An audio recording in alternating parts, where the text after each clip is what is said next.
아멘. 쉬운 길이 아니라 의미 있는 길이라는 제목으로 말씀을 전하겠습니다. 요즘은 다들 편한 길을 찾습니다.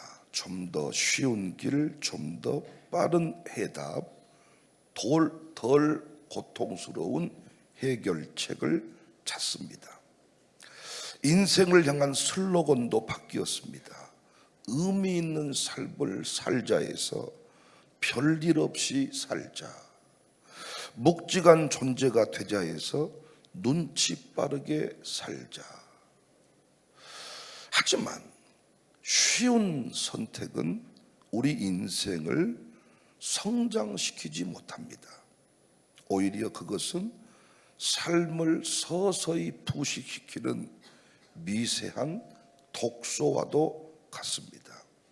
성경은 우리에게 그것을 잠시 죄악의 낙이다, 잠시 누리는 죄악의 낙이다, 이렇게 이야기합니다. 히브리서 기자는 모세를 언급하면서 그는 쉬운 길이 아니라 의미 있는 길을 갔다, 이렇게 우리에게 증언합니다. 그리스도를 위하여 받는 수모를 애굽의 모든 보화보다 더 큰 재물로 여겼다. 모세의 삶의 기준은 현재의 쾌락이 아니라 미래의 영광이었다는 얘기입니다. 그가 걸었던 길은 쉽지 않았지만 깊었고 진실했으며 결국 기억되는 길이었다. 좀 더 구체적으로 그 내용을 살펴보면 잘 아시는 내용이지만, 첫 번째 내용은 모세는 즉각적인 유익을 거절했습니다. 바로의 공주의 아들이라 칭함받기를 거절했다. 그래요. 이 한 문장은 당시 세계 최강의 제국의 지위를 거절했다는 뜻입니다. 모세는 왕의 식탁에서 식사할 수 있었고 애굽 최고의 교육을 받을 수 있었으며 국가 운영에 참여할 기회를 눈앞에 두고 있었지만, 그는 눈에 보이는 유익 대신에 보이지 않는 고난의 길을 택했다는 겁니다. 이런 선택을 심리학자 조지 B 피터슨의 언어로 바꾸면 이와 같습니다. 즉흥적인 이익은 인간이 고통을 피하려 할 때 선택하는 방식이다. 하지만 그 회피는 문제를 더 악화시키며 인간을 더 깊은 혼란으로 몰고 간다. 의미는 고통과 마주대야 하는 태도다. 고통을 회피하지 않고 그것을 책임지려는 의지가 있을 때 인간은 비로소 존재의 존엄을 회복한다. 모세의 선택은 단순한 영웅적 결단이 아니라 책임을 선택한 것입니다. 자기의 안락을 포기하고 하나님의 백성과 고난을 함께 짊어지는 의미 있는 선택을 한 겁니다. 두 번째, 모세가 걸어갔던 길은 수모를 제물로 여겼습니다. 히브리서 기자는 말합니다. 그리스도를 위하여 받는 수모를 애굽의 모든 보화보다 더 큰 제물로 여겼다. 세상의 기준에서 보면 이 문장은 이상하죠. 수모가 제물보다 낫다고? 그런데 믿음의 눈으로 보면 이것은 너무도 분명합니다. 모세는 가치의 정의를 다르게 본 사람입니다. 피터슨도 이렇게 말합니다. 당신이 의미 있는 삶을 원한다면 당신은 반드시 고통을 감내해야 한다. 그리고 당신이 그것을 견뎌내는 방식은 그 고통이 단지 고통이 아니라 무언가 더 큰 목적의 일부임을 깨닫는 데 달려있다. 제가 왜 조지 B 피터슨 얘기를 하냐? 심리학자인데요. 하나님 모르고 성경도 모를 수 있어요. 근데 이들은 인간의 심리를 파고 들어가 보니까 잘된 인간들의, 끝까지 승리한 인간들의 특징들을 학문적으로 연구해 보니까 이런 것들이 나오더라는 겁니다. 우리는 이미 성경 안에서 다 만난 이야기들인데 학자들은 성경을 몰라. 그러니까 그들만의 방법으로 인간을 수천 명을 분석을 해본 거예요. 그래서 내놓은 이론들입니다. 의미 있는 삶을 살기를 원한다면 고통을 감내해라. 네가 책임을 회피하지 아니하면 인간의 존엄을 회복할 것이다. 모세는 수모를 무가치한 실패로 보지 않았습니다. 그는 수모 속에서 그리스도의 그림자, 하나님의 임재, 장차 주어질 상을 보았습니다. 그에게는 애굽의 보화보다 더 큰 보화가 있었습니다. 믿음으로 사는 삶이라는 보화입니다. 믿음의 사람이라는 칭함을 받는 보화였습니다. 사랑하는 여러분, 여러분과 제가 우산동 한기퉁에서 이런 삶을 살아갈 때 그것이 하나님 나라에 어떤 의미가 있을까요? 내가 이렇게 쉬운 길 말고 의미 있는 길, 고난의 길을 내가 자처해서 간다고 해서 이것이 뭐 그리 대단한 일일까요? 시골에서 목회하는 목사님이 그냥 성도 몇 명도 안 되는 그 목사님이 그런 선택을 하든 안 하든 그것이 이 나라 이 민족을 위해 뭐가 얼마나 중요한 일이 되겠습니까? 그런데 그렇지 않습니다. 모세의 이런 선택, 쉬운 길 아닌 의미 있는 길을 걸어갔던 이 모세의 선택이 시대를 바꿨습니다. 역사를 바꿨습니다. 모세는 자기 인생만을 위한 결정을 하지 않았어요. 모세는 그냥 자기가 하나님 앞에서 이런 결정을 한 줄 알았는데 그것이 하나님 나라를 위한 결단이었고 그것이 어떤 자신의 인격의 수양에 도움이 되는 정도인 줄 알았는데 아니, 그 모세의 고통이 나라라고 하는 구조를, 하나님 나라 그 이스라엘의 구조를, 어떤 역사를 바꾸어버리는 중대한 일이었음을 우리는 알고 있습니다. 그래서 조던 피터슨은 당신이 지는 고통과 책임은 단지 당신 자신을 위한 것이 아니라 그것은 주변 세계를 총론하고 혼란을 질서로 이끌며 타인을 살릴 수 있는 의미의 도구가 된다. 이런 말을 했어요. 그가 말하는 의미는 단순히 심리적 만족, 자존감의 회복 정도가 아닙니다. 공동체가 회복되는 길은, 공동체의 혼란이 정리되는 길은 한 사람의 책임이 그렇게 중요하다는 거예요. 미래 세대에게 고통 없는 구조를 물려주려는 헌신, 나이 드신 엄마 권사님의 새벽 기도가 인생을 바꾸고 가문을 세운다는 얘기가 심리학자의 연구에서도 증명이 되고 있지 않습니까? 어미의 눈물의 기도, 새벽 예배 다 잠자고 싶어 하지 누가 새벽에 나오고 싶어 합니까? 그런데 우리는 의미 있는 선택을 했습니다. 이 새벽에 나와 기도하는 이것이 내 가문, 결국 내 가문이 세워지면 우산동, 광산구, 대한민국 새로워지는 길임을 우리는 기억해야 된다는 것입니다. 그런데 오늘날 이런 책임 있는 선택을 하는 엄마 찾기가, 이런 책임 있는 선택을 하는 아빠 찾기가, 이런 책임 있는 선택을 하는 영적 지도자 찾기가 어렵습니다. 고독하더라도 불편하더라도 끝까지 의미 있는 가치를 붙잡고 씨름하는 사람들이 믿음의 사람인데 점점 오늘날에도 여러 차례 말씀드렸지만 편한 길 가려고 하는 직분자들이 늘어가고 있다는 겁니다. 믿음의 공동체가 고난의 의미를 함께 감당하지 않고 서로 피곤하지 않는 존재가 되도록 하는데 노력을 하는 분위기입니다. 목사도 성도를 피곤하게 하지 않고 성도도 목사한테 목사님 주무신데 미안합니다. 목사님 피곤하신데요. 목사님 피곤하지 않기 위해 내가 알아서 하겠습니다. 서로에게 피곤함을 피로도를 줄여주기 위해서 서로 적당한 거리에서 살아가고 있는 이런 영적 분위기를 봅니다. 믿음의 공동체가 고난의 의미를 제대로 이해하고 자꾸 의미 있는 선택을 해가지 아니하면 그 공동체는 조만간에 썩습니다.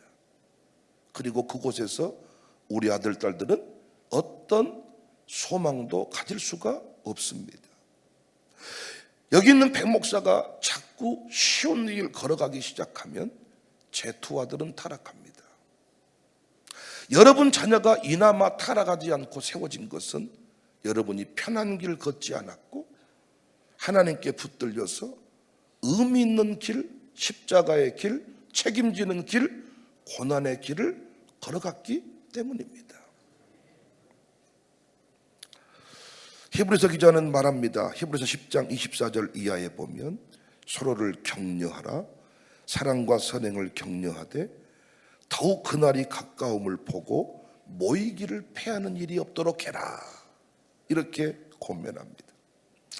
하지만 오늘날 우리 모임에서 우리는 어떤 격려를 주고받나요? 우리가 서로 여기 사랑과 선행을 서로 돌아보아 격려해라 그랬어. 위로해라, 격려해라. 그러니까 우리가 생각하는 위로는 뭡니까? 여러분이 저한테 하는 위로가 뭡니까? 목사님 힘드시죠? 그만합시다. 이게 나에게 주는 위로야. 목사님 이제 힘든 일 그만하십시다. 우리 왜 이렇게 살아야 됩니까? 이것이 우리 안에 주고받는 위로, 격려라는 의식이 있는 것 같습니다. 물론 이런 말이 필요 없다는 게 아니죠. 여보 힘들지? 집사님 힘들죠? 이 말 한마디 힘날 수 있습니다. 그런데 힘들죠? 그 다음 말이 중요한 거예요. 집사님 힘들죠? 그래도 계속하세요. 해야 됩니다. 이거 하고. 힘들죠? 힘들죠? 그럼 하지 마세요. 이거. 오늘 이 히브리서 기자가 말하고 있는 격려는 그만해버립시다, 내려놓읍시다가 아니라 그 길의 의미를 깨닫고 견뎌야만 된다. 네가 이 고난을 내팽개치고 도망가면 당장 네 삶은 편할지 모르나 너는 인간의 존엄을, 신자의 존엄을 잃어버린다. 히브리서 흩어져 있는 공동체에게 히브리서 기자가 지금 쓰고 있는 편지입니다.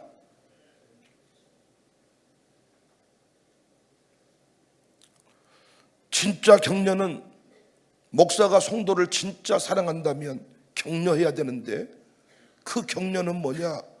집사님 힘드시죠? 그만해요. 그러면 이게 아닙니다. 어떻게든 밥 사주고 어떻게든 커피 사주고 어떻게든 안수 기도하고 어떻게든 신방해서 불편하고 고통스러워도 끝까지 권사님으로 살아갈 수 있도록, 끝까지 헌신할 수 있도록, 끝까지 십자가를 내팽개치지 않도록, 끝까지 옳은 길을 따르라, 의의 길, 그 노래 대로 살 수 있도록 해주는 게 이게 격려입니다. 우리가 모일 때마다 할 말이 있어요. 내가 걷는 길은 고된 길이지만 의미 있는 길이야. 너의 책임은 무겁지만, 장로님 보니까 책임이 무거우신 것 같아요. 그런데 하나님은 기억하실 겁니다. 이게 위로야. 이게 격려고. 끝까지 장로님으로 살아갈 수 있도록 해드리는 게 격려야. 장로님 은퇴해버려요 그냥. 또 선배란 사람들 후배 보고 장로하지 말어. 보니까 보통 힘든 게 아니대. 어떤 집은 누가 시켜준다고 했나 봐. 부인이 자기 남편 보고 장로하려고 하지 말아이. 아이고 누가 시켜준다 그럽니까? 투표하면 표가 나온다 그러던가요. 장로하려고 하지 말아이. 잡아다닌다는 거예요. 너의 책임은 무겁지만은 그 길이 의미 있는 길이다. 엄마 샬롬이 너무 힘들어요. 그럼 다니지 말아버리자. 학교를 바꿔버리거나. 힘들지만 가야 한다. 그것이 너와 나의 운명이다. 엄마는 떡국을 썰 테니 너는 글을 쓰도록 하여라. 한석봉의 엄마의 이야기 아닙니까? 너는 일기를 쓰도록 하여라. 우리 샬롬의 가장 큰 일이 중간고사 기말고사가 아니라 일기 아닙니까? 새벽기도 아닙니까? 요즘에 우리 하은이 찬양이 기쁨이가 안 울고 오네. 내 방에 있으면 아침마다 우는 소리가 들려. 나가보면 기쁨이가, 하은이 찬양이는 아주 얼굴이 아주 그냥 팔자야, 팔자 눈썹이 인상 써가지고. 이것이 우리 인생이 잘 되는 길이야. 어머니 새벽기도가 너무 힘들어요. 새벽기도 없는 교회로 가거라 가. 이게 시어머니 권사님이 할 소리입니까? 진짜 격려가 1호가 뭐냐고요.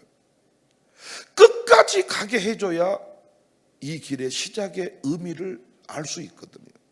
끝까지 완주하지 않고는 절대로 모릅니다. 제가 그래도 영어 공부를 좀 했잖아요. 영어 공부, 저는 수학 공부는 잘 모르겠고, 그렇다고 제가 수학 공부 도전 안 하는 건 아닙니다. 방학만 시작되면 수학 기본 정석을 들고 수학 하다가 항상 방학 되면 내 계획표에 나와 맨투맨 1독, 정석 1독. 그런데 항상 우리가 책을 보면 1장 보다가 2장으로 못 넘어가 방학이 끝나요. 그럼 또 겨울방학, 정석 1독, 맨투맨 1독, 다시 또 1장부터. 그러니까 1장만 항상 새카마고, 여러분 책은 모르겠으면 제 책은 1장만 새카마고 2장부터는 새 책이에요. 그래서 이 책을 갖다 어디다 파냐? 헌책방에 팔아. 새 책이요. 우리는 이런 책을 또 아버지한테는 새 책값을 받고 헌책방 가서 이런 책을 사서 공부를 하는 거예요. 그런데 영어를 제가 좀 했잖아요. 제가 이래봬도 맨투맨 종합영어 5권까지 제 책꽂이에 기본은 이미 끝냈고 종합 5권을 제가 들고 다닌 사람이 이래도 종합 5권. 제가 졸업한 과가 영어과예요. 제가 영미시, 영미소설, 영문법 다 공부해서 졸업한 사람이에요. 어디 교수 밥 사주고 졸업한 게 아니라. 근데 어떤 책을, 영어를 독파하는 가장 좋은 방법이 뭐냐? 무조건 1장을 이해하고 2장 넘어간 게 아니라 이해하든 못하든 쭉 넘어가는 거예요. 1장부터 끝까지 가는 거예요. 그러면 대충 어떤 느낌이 와요. 다시 1장부터 시작해. 훨씬 빠릅니다, 진도가. 그렇게 해가다가 안 되는 부분에서 좀 더 깊이 있게. 이렇게 해서 우리는 공부를 해야 되는데, 누가 공부를 가르쳐 준 적은 없었고, 혼자 뭔가 방학 항상 계획표를 세우잖아요. 방학 동그라미 쳐놓고 하루에 일과표하고 아침에 뭐 탐구생활부터 일기부터 다 해서. 그런데 다 계획표대로 되지 않고 이제 학교 갈 날이 되면 식물 채집해야 되는데 엄마랑 집안에 있는 모든 풀은 다 뽑아가지고 그냥 카세트 테이프로, 그 스카치 테이프로 붙여가지고 이건 뭐 쑥, 이거는 뭐 강아지 풀 해가지고, 이걸 원래 식물 채집을 하려면 신문에다가 다 눌렀다가 이게 수분을 빼가지고 말려서 해야 되는데, 어떤 친구는 곤충 채집을 했는데 살아있는 놈을 가지고 와. 살아있는 놈을 아침에 잡아가지고 곤충 채집. 또 학교 때마다 똥을 받아오라 그래. 똥을 받아오라 그래가지고 아침마다 똥이 나와야 돼. 그래서 동생 하나 똥 싸면 다 담는 거지 그냥. 요즘 애들은 뭔 말인지 모르겠지만 학교에서 변검사 해준다고. 끝까지 가보지 않으면 절대로 청사교회를 이해 못합니다. 그러니까 청사교회를 중간에 다니다가 떠나버린 사람은 절대로 청사교회를 통해 주시는 영광을 이해할 수가 없는 거죠. 그러니까 엄마란 사람이 할 일은 뭐예요? 이미 학교를 다녀봤잖아요. 얘는 항상 엄마, 내가 학교 안 다녀도 내가 돈 벌어서 어머니 역할, 내가 효자 한다니까. 부모님은 그걸 알기 때문에 잔소리 말고 자더라도 학교에 가. 그래서 우리가 학교에 다니게 됐잖아요. 여러분 혹시 금식을 해보셨습니까? 저는 긴 금식을 못 해봤습니다. 근데 짧은 금식을 할 때 그렇게 뭔가 먹고 싶어. 그렇게 그래서 아니야 아니야. 또 한쪽에서는 뭐가 아니야 아니야. 맞아 아니야 아니야. 그래서 결론이 뭐냐? 홈쇼가다 죽어보면 뭔 소용이 있다냐? 살아야 뭐 주의 일도 하는 거지. 이런 마음이 들어가지고 금식을 포기하고 다른 것도 아니다니까. 비스킷 같은 거 너무 단 것이 먹고 싶으니까 비스킷을 딱 입에 하나 무는 순간 후회가 착 밀려오는데 이게 뭐라고. 그러니까 비스켓만 먹으면 금식만 풀면 내 인생이 너무너무 행복하고 찬란할 것 같았지만 그걸 딱 먹는 순간 이게 뭐라고. 내가 왜 진짜 그때 막 주변 사람이 있으면 왜 그때 안 말렸어. 그냥 내 매가지를 잡아야지 금식하도록. 네가 새끼야 간다고 했냐 새끼야. 그런다고 나버려 두면 되겠냐. 이게 쉬운 길을 간 사람의 후회 아닙니까? 우리 학교 생활할 때도 정말 어떻게든 학교를 탈출하고 싶어 하잖아요. 그래서 아침부터 학교를 탈출하겠다 맘먹으면 아침부터 아픈 신용을 하고 엎드려 자는 거지. 막 얼굴 머리를 막 비벼가지고 이마를 비벼가지고 선생님 머리에 열이 있습니다. 가라 이 자식아. 열 하나도 없다. 다시 또 시도. 어떻게든 해가지고 또 심지어는 저희 때는요 아스피린을 막 2개 먹어버려. 안 아픈데. 그럼 열 나붑니다 진짜로. 이런 식으로 해가지고 학교를 탈출을 했어. 개구 못 껴서 탈출을 했어.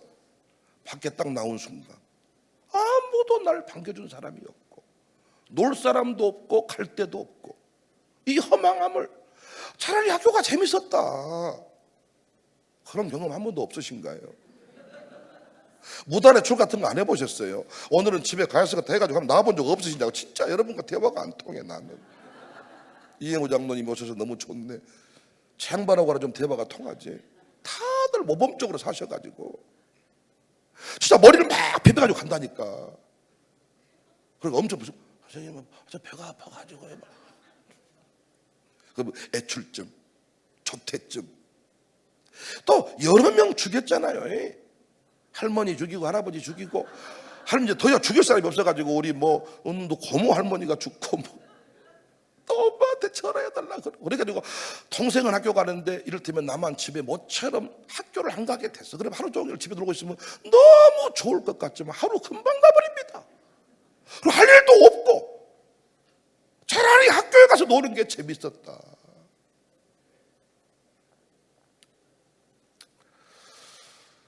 여러분 아마 청사교회를 섬기시면서 그런 유혹이 들지 않겠어요?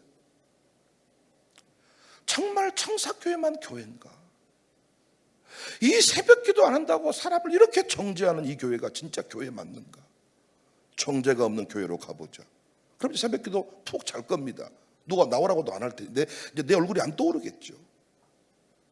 그러면 행복이 있을까요? 아무것도 아닙니다. 새벽 예배만 안 드리면 내 인생에 평안함이 올 것 같지만 안 드려보십시오. 아무것도 아닙니다. 세배를 좀만 안 하고 내가 살면 큰 부자가 되고 금방 부자가 돼서 빚 다 갚아버릴 것 같지만 한번 안 드려보십시오. 그 돈이 있어도 없어도 내 인생에는 아무런 느낌 자체가 없습니다. 사랑하는 여러분, 우리는 끝까지 쉬운 길 갈 사람이야. 원래 우리가 성향이 쉬운 길 편법으로. 진짜 나는 코로나 때도 그런 생각을 많이 해봤어요. 우리 교회 의사 한 명만 아는 사람이 있으면 좋겠다. 그러면 이 백신을 찌른 척 해가지고 안 찌르고 사인만 해주면 좋겠다. 그러니까 우리는 어떤 백신을 맞는 것도 살기 위해 맞는 게 아니라 식당 못 들어가게 하니까 오늘 어디든지 간에 쉬운 길이 나오고 편법이 나오고 별방법이 다 나와요. 다 그래 사람은. 그러니까 여러분과 저도요 냅뒀으면 절대로 십자가의 길, 순교자의 길. 여러분도 그런 느낌이 있는지 모르겠는데 어떤 노래를 들었을 때 심장이 답답해지는 그런 혹시 노래 있으신가요? 나는 언제부턴가요 어떤 노래를 부르면 심장이 답답해지고 속이 메시꺼운 그런 노래가 하나 있는데 그 십자가의 길, 순교자의 삶이야. 진짜 나는 그 노래를 딱 부르면 막 갑자기 속이 메스꺼워지는 느낌, 답답해지는 느낌이 막 들어 내 마음속에. 아주 내 마음에 순교가 두려움이 있나 봐. 저는요, 힘들 때는 우리 엄마 안 만나잖아요. 나 진짜 힘들 때 안 만나, 우리 엄마.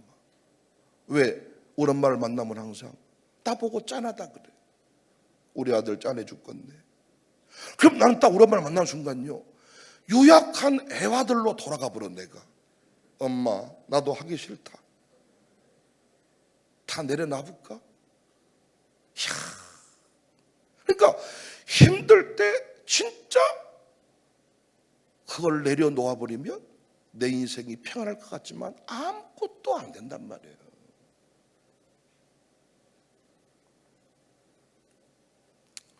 모처럼 우리 실업인사회계 캠프를 다녀왔습니다.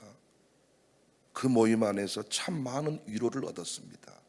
왜 위로가 되었냐 봤더니 거기 있는 대부분의 사람들이 우리 교회 내부 사정을 깊이 있게 잘 몰라. 그러니까 내가 말한 대로 다 믿어. 근데 언제부턴가 양육사 모임을 내가 인도해 보는데 재미가 없어. 뭔 얘기하면 목사님 내 십자가가 너무 무겁습니다. 내 십자가 하나 벗겨주고 말하세요. 난 더 이상은 못 갑니다. 이런 마음이다 보니까 거기서 비전을 얘기하기보다는, 새로운 도전을 얘기하기보다는 힘드시죠? 예. 힘냅시다. 그리고 늘 하는 목사가 하는 말이 죄송합니다. 그러니까 늘 죄송합니다, 힘내세요 이 말만 하니까 진짜 맛있는 산의 진미를 우리 목양장들이 대접을 해주는데도 별로 그 모임 가기가 싫어. 여러분만 교회 나오기 싫은 게 아니라 나도 교회 나오기 싫어요. 진짜. 근데 목사라서 나오는 거야. 나도 100집사였으면 나도 안 나왔어. 근데 실업은 캠프를 데려갔더니 이야 싱싱해. 너무 좋아. 진짜 이분들은 내가 뭔 얘기를 하나 했어, 간 사람만 알아. 근데 다 뭐라고 해봅시다. 한 동씩 맡아버립시다. 그리고 또 어떤 분은 이런 거 하나 해놓으면 좋아요. 근데 대부분의 우리 교회 중직자들은 목사님 또요? 그만합시다. 아따 목사님도 이제는 나이가 40대가 아니에요. 자, 또 제가 모처럼 그 새로운 장소를 하나 발견해가지고 이제 길을 걸었는데, 제가 원래 가기로 한 장소까지만 가고 돌아와야 되는데 거기 공사를 해버리더라고요. 그래서 이제 다른 길로 접어들었는데 거기가 습지였는데 진짜 우리가 늪에 빠져버렸어. 오도 가도 못하는 상황에 아내는 체력이 고갈돼가지고 돌아가자 하는데, 나는 아무래도 돌아가기보다는 가다가 빠진 길이 있지 않겠나. 그래서 계속 가는데 길이 나오지는 않고, 나중에는 막 그 데크길이 만들어져 있는데 막 답답증이 오고 막 이게 그 길을 걷는데 참 좋더라고요. 누군가가 꿈을 꾸고 이렇게 이 엄청난 습지에다가 이 어마어마한 길을 열었는데, 당신이 열어놓은 길을 내가 오늘 걷고 있다. 내가 이 길 걷다가 자살을 돌이키기만 했어도 당신이 깔아놓은 이 길은 생명값을 하지 않았냐, 이런 마음이 들어. 그리고 함께했던 장로님들도 참 존경받을 만한 장로님이에요. 그리고 우리 그 청년들이랑 몇 사람이 너무너무 목사님 청년 모임하고 클래스가 달라버리네요. 섬기는 수준이 확 달라버리네요. 그래서 내가 어떤 청년한테 그랬어. 그래서 어른들하고 놀아야 된다. 청년끼리 놀면 누가 예쁘냐, 누가 잘생겼냐 이런 얘기만 하지만은 어른들끼리 놀면 사이즈가 달라진다. 진정한 위로가 무엇인지. 그리고 다 이제 마지막 또 갔던 길, 빠지는 길이 없어가지고 다시 어떤 길로 돌아와야 되는데 도저히 데크길로 못 들어갈 것 같아서 나는 이쪽 옛날 길로 가겠다 그랬더니 모든 사람이 거기는 길이 없어요, 가지 마세요, 나는 이 길을 갈 거야. 그런데 다 모든 사람이 다 데크길로 갔어. 한 사람 우리 강정호 집사만 딱 내 뒤에 따라오는 거예요. 속으로 너만 진짜 나를 사랑하는구나. 내 부인도 지 혼자 살겠다고 잘 가세요. 그렇게 고집 피우면서 어떻게 잘 살아 돌아오는가 봅시다.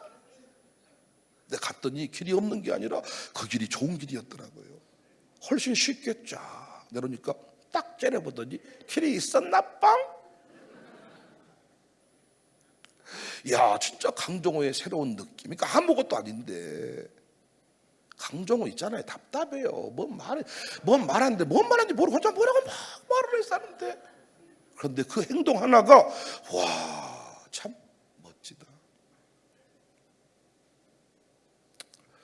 사랑하는 여러분, 어떤 십자가를 지고 계십니까?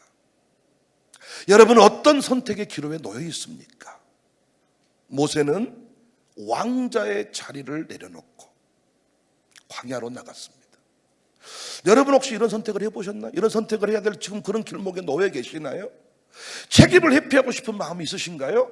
단언컨대 책임을 회피하고 걷는 순간부터 인간의 존엄은 사라집니다. 아버지의 존엄은 사라집니다. 어머니의 존엄은 사라집니다.